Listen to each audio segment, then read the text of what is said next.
Welcome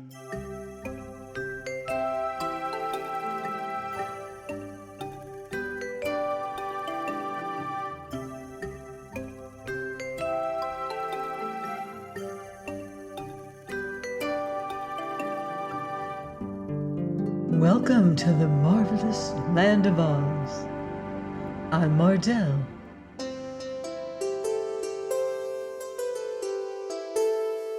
Reading The Patchwork Girl of Oz by L. Frank Baum.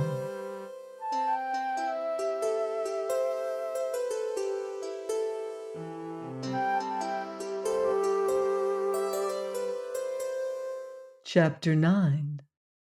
They Meet the Woozy. There seem to be very few houses round here after all, remarked Ojo, after they had walked for a time in silence. Never mind, said Scraps. We're not looking for houses, but rather the road of yellow bricks. Won't it be funny to run across something yellow in this dismal blue country? There are worse colors than yellow in this country, asserted the Glass Cat in a spiteful tone. Oh, you mean the pink pebbles you call your brains, and your red heart and green eyes, asked the Patchwork Girl. No, I mean you, if you must know it, growled the cat.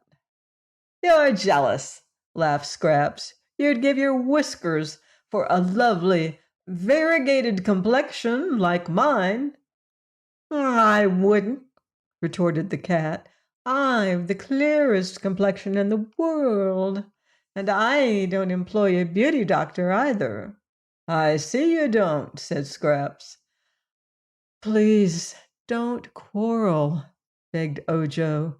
This is an important journey, and quarreling makes me discouraged. To be brave, one must be cheerful. So I hope you will be as good-tempered as possible. They had traveled some distance, when suddenly they faced a high fence which barred any further progress straight ahead.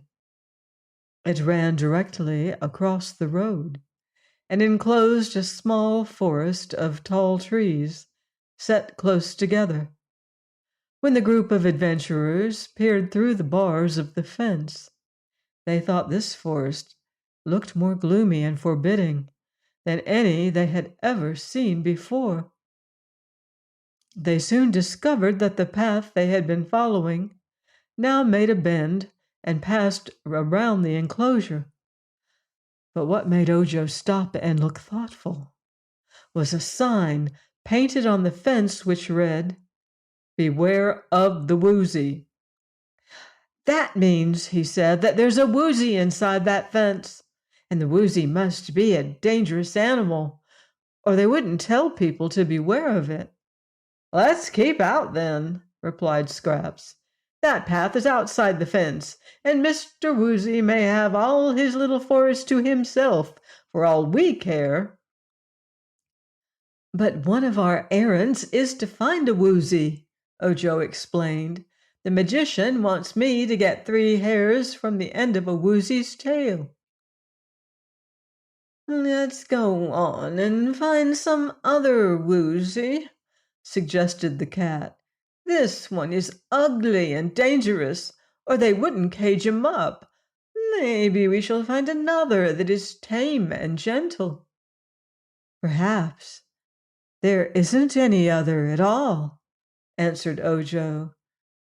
The sign doesn't say, "Beware a Woozy," it says, "Beware the Woozy," which may mean there's only one in all the land of Oz. Then, said Scraps, suppose we go in and find him. Very likely, if we ask him politely to let us pull 3 hairs out of the tip of his tail, he won't hurt us. It would hurt him, I'm sure, and that would make him cross, said the cat. You needn't worry, Bungle, remarked the Patchwork Girl, for if there's any danger, you can climb a tree. Ojo and I are not afraid, are we, Ojo? I am a little, the boy admitted, but this danger must be faced if we intend to save poor Unc Nunky. How shall we get over the fence?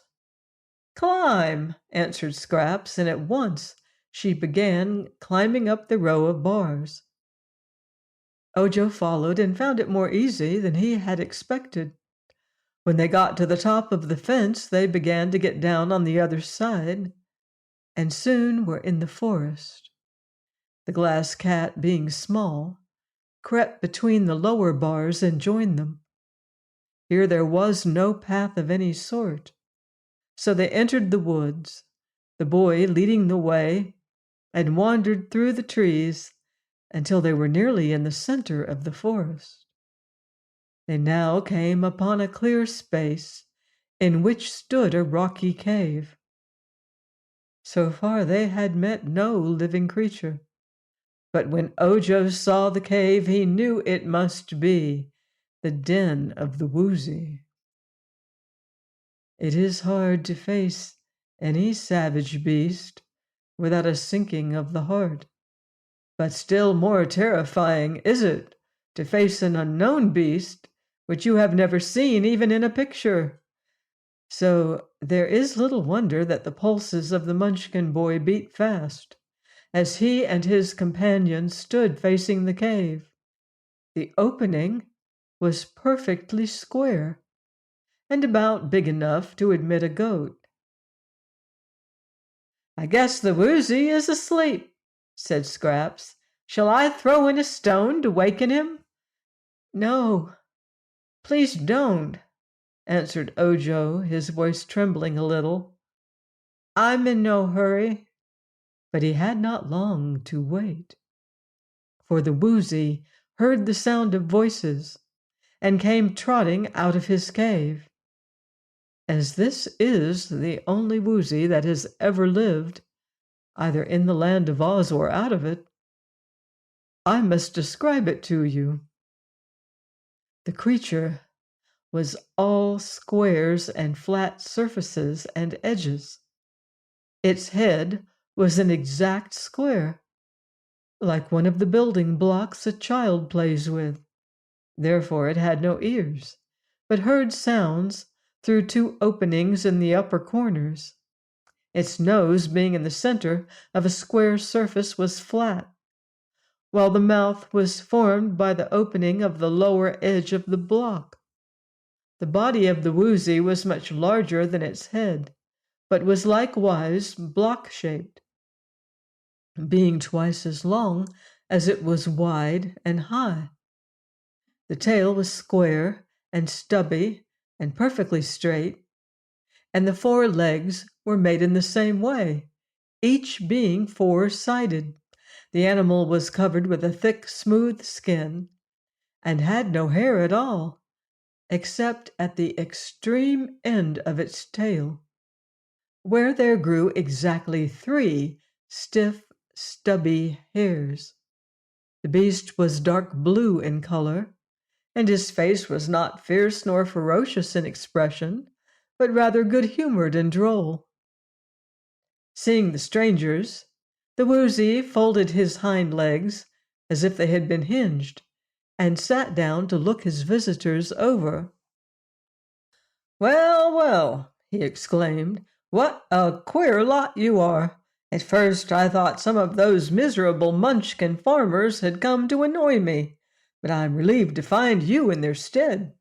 It is plain to me that you are a remarkable group, as remarkable in your way as I am in mine, and so you are welcome to my domain. Nice place, isn't it?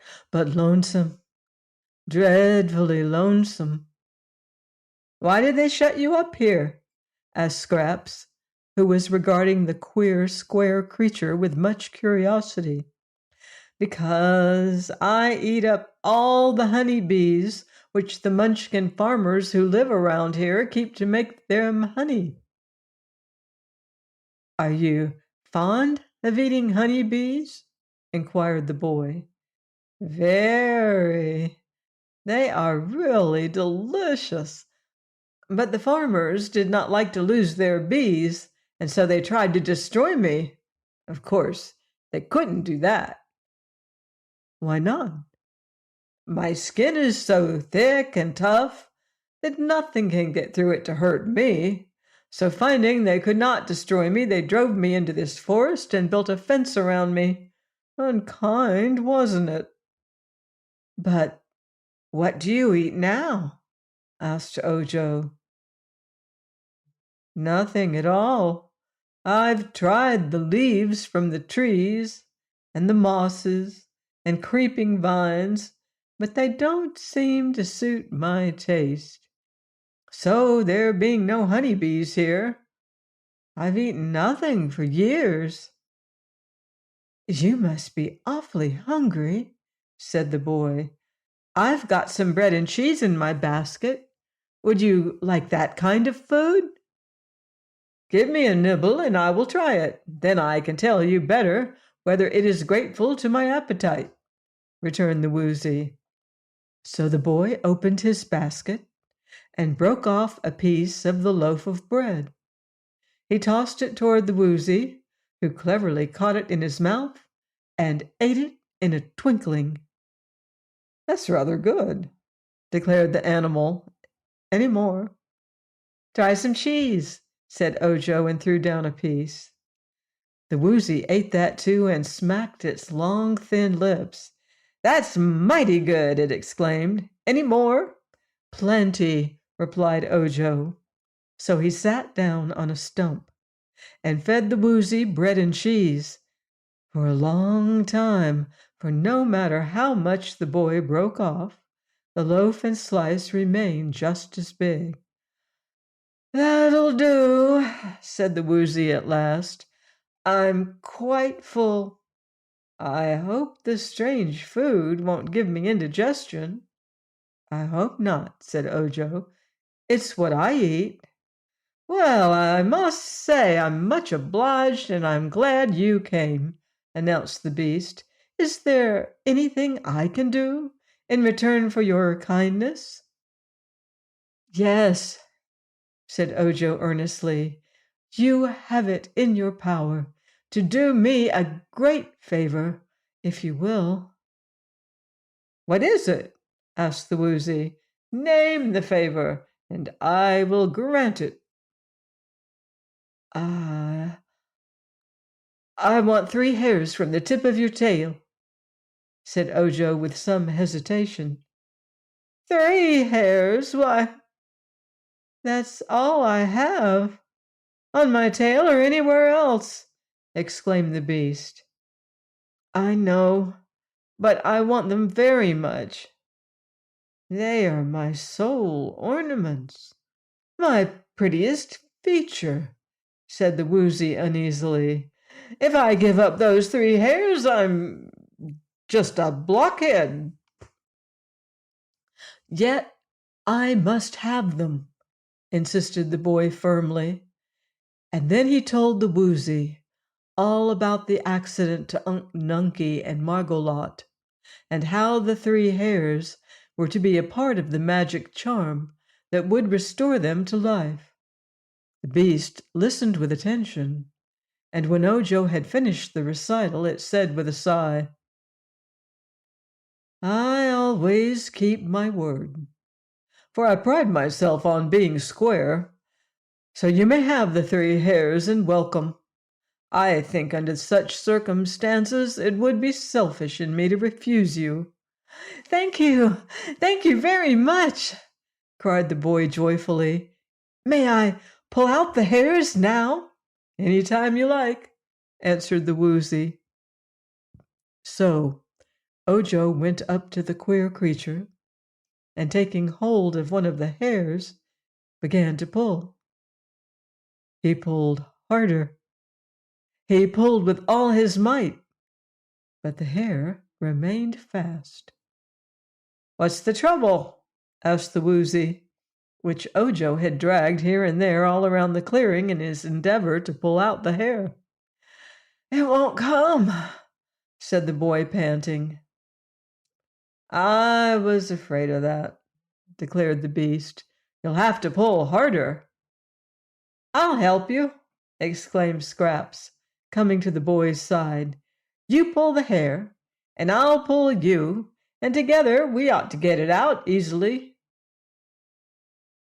"Wait a jiffy," called the Woozy, and then it went to a tree and hugged it with its front paws so that its body couldn't be dragged around by the pull. "All ready now. Go ahead." Ojo grasped the hare with both hands and pulled with all his strength, while Scrap seized the boy around his waist and added her strength to his. But the hare wouldn't budge. Instead, it slipped out of Ojo's hands, and he and Scraps both rolled upon the ground in a heap and never stopped until they bumped against the rocky cave.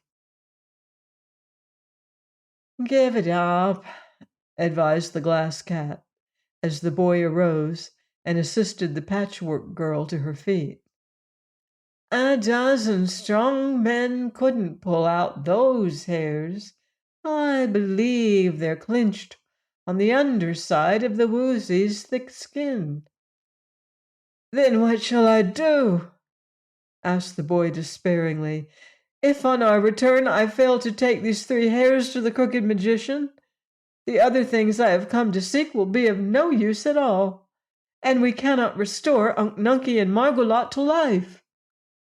"They're goners, I guess," said the Patchwork Girl. "Never mind," added the cat.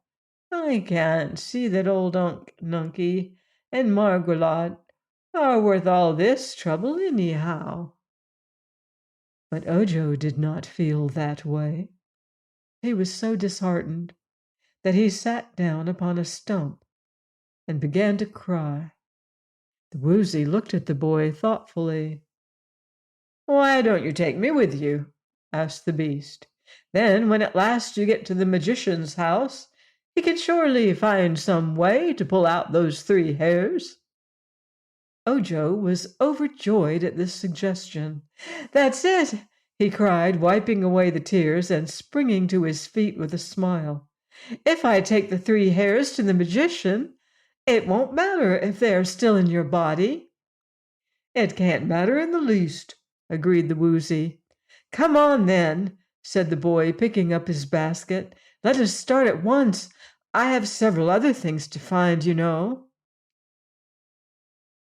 But the Glass Cat gave a little laugh and inquired in her scornful way, "How do you intend to get the beast out of this forest?" Well, that puzzled them all for a time. "Let us go up to the fence, and then we may find a way," suggested Scraps. So they walked through the forest to the fence, reaching it at a point exactly opposite that where they had entered the enclosure. "How did you get in?" asked the Woozy. "We climbed over," answered Ojo. "I can't do that," said the beast. "I'm a very swift runner, for I can overtake a honeybee as it flies, and I can jump very high, which is the reason they made such a tall fence to keep me in. But I can't climb at all, and I'm too big to squeeze between the bars of the fence." Ojo tried to think what to do. "Can you dig?" he asked. "No," answered the Woozy, "for I have no claws. My feet are quite flat on the bottom of them, nor can I gnaw away the boards, as I have no teeth." "You're not such a terrible creature after all," remarked Scraps. "You haven't heard me growl, or you wouldn't say that," declared the Woozy. "When I growl, the sound echoes like thunder all through the valleys and woodlands, and children tremble with fear, and women cover their heads with their aprons, and big men run and hide. I suppose there is nothing in the world so terrible to listen to as the growl of a Woozy." "Please don't growl then," begged Ojo earnestly. There's no danger of my growling, for I'm not angry. Only when angry do I utter my fearful, ear-splitting, soul-shuddering growl. Also, when I am angry, my eyes flash fire, whether I growl or not." "Real fire?" asked Ojo. "Of course real fire. Do you suppose they'd flash imitation fire?" inquired the Woozy in an injured tone. "In that case, I've solved the riddle," cried Scraps, dancing with glee. "Those fence boards are made of wood, and if the Woozy stands close to the fence and lets his eyes flash fire, they might set fire to the fence and burn it up. Then he could walk away with us easily, being free." "Ah, I never thought of that plan, or I would have been free long ago," said the Woozy. "But I cannot flash fire from my eyes unless I'm very angry." "Can't you get angry about something, please?" asked Ojo. "I'll try. You just say 'Crizzle Crew' to me." "Will that make you angry?" inquired the boy. "Terribly angry." "What does it mean?" asked Scraps. "I don't know. That's what makes me so angry," replied the Woozy. He then stood close to the fence, with his head near one of the boards, and Scraps called out, "Crizzle Crew!" Then Ojo said, "Crizzle Crew!" and the glass cat said, "Crizzle Crew!" The Woozy began to tremble with anger, and small sparks darted from his eyes. Seeing this, they all cried "Crizzle Crew" together, and that made the beast's eyes flash fire so fiercely that the fence board caught the sparks and began to smoke. Then it burst into flame, and the Woozy stepped back and said triumphantly, "Aha! That did the business all right. It was a happy thought for you to yell all together, for that made me as angry as I have ever been." "Fine sparks, weren't they?" "Regular fireworks," replied Scraps admiringly. In a few moments the board had burned to a distance of several feet, leaving an opening big enough for them all to pass through. Ojo broke some branches from a tree, and with them whipped the fire until it was extinguished. "We don't want to burn the whole fence down," said he, "for the flames would attract the attention of the Munchkin farmers, who would then come and capture the Woozy again. I guess they'll be rather surprised when they find he's escaped." "So they will," declared the Woozy, chuckling gleefully. "When they find I'm gone, the farmers will be badly scared, for they'll expect me to eat up their honeybees as I did before." "Oh, that reminds me," said the boy, "that you must promise not to eat honeybees while you are in our company." "None at all?" "Not a bee. You would get us all into trouble, and we can't afford to have any more trouble than is necessary. I'll feed you all the bread and cheese you want, and that must satisfy you." "All right, I'll promise," said the Woozy cheerfully. "And when I promise anything, you can depend on it, 'cause I'm square." "I don't see what difference that makes," observed the Patchwork Girl as they found the path and continued their journey. "The shape doesn't make a thing honest, does it?" "Of course it does," returned the Woozy very decidedly. "No one could trust that crooked magician, for instance, just because he is crooked. But a square Woozy couldn't do anything crooked if he wanted to." "I'm neither square nor crooked," said Scraps, looking down at her plump body. "No, you're round, so you're liable to do anything," asserted the Woozy. "Do not blame me, Miss Gorgeous, if I regard you with suspicion. Many a satin ribbon has a cotton back. Scraps didn't understand this, but she had an uneasy misgiving that she had a cotton back herself. It would settle down at times and make her squat and dumpy, and then she had to roll herself in the road until her body stretched out again. Please join me next time for more magical adventure here on the marvelous Land of Oz. Goodbye for now. See you in Oz.